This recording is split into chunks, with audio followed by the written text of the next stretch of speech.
A video showing a confrontation between a black business owner and police is getting a lot of attention. It happened in Tiburon. As KPIX 5's John Ramos shows us, there was a lot of frustration on both sides. The incident was pretty simple. At 1 o'clock in the morning, police noticed 3 people inside this clothing store and decided to check it out. But video of the encounter shows just how wide the divide is between police and the black community. Yema Khalif, his wife and partner Howie Awash, and a friend were unloading new inventory early Saturday morning when officers arrived and began questioning them. I want to know what you're doing at the store at 1 o'clock in the morning. Okay, if I tell you it's my store, then what? Then show me that it's your store. I do not have to show you nothing. Yema had been at this location since February and says he was insulted by the demands to prove he owned the store, the only black-owned clothing store in town. I wasn't angry. I was just putting my foot down that, hey, if this was some other person of a different color, you would not be acting this way, and then you would not be here at this particular hour. As Yema argued with the officers, his wife Howie became increasingly frightened.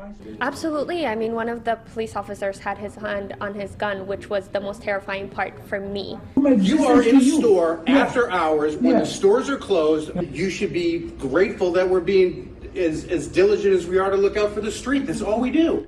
The officers were clearly frustrated, saying they were just doing their job, and told Yema all he had to do was show that his key fit into the door. But before that happened, a man in the neighborhood called down that Yema did own the store, and the officers promptly left. But Yema feels that just proves his point. But it took like a white man across the street who did not come down to show his identification and prove who he was to de-escalate and to make the situation go away. So that tells you something. The mayor has issued a public apology, and police are only commenting to say an independent investigation of the incident will be conducted.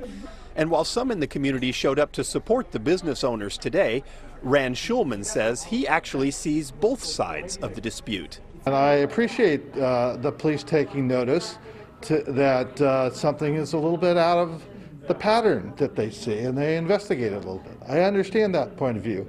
The other point of view is, you know, I'm also sensitive to being asked for my identification and for things where I've done nothing wrong. Yema admits his life experiences as a black man probably influenced his reaction in this case.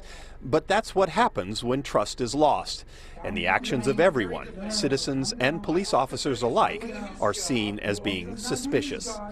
In Tiburon, John Ramos, KPIX 5.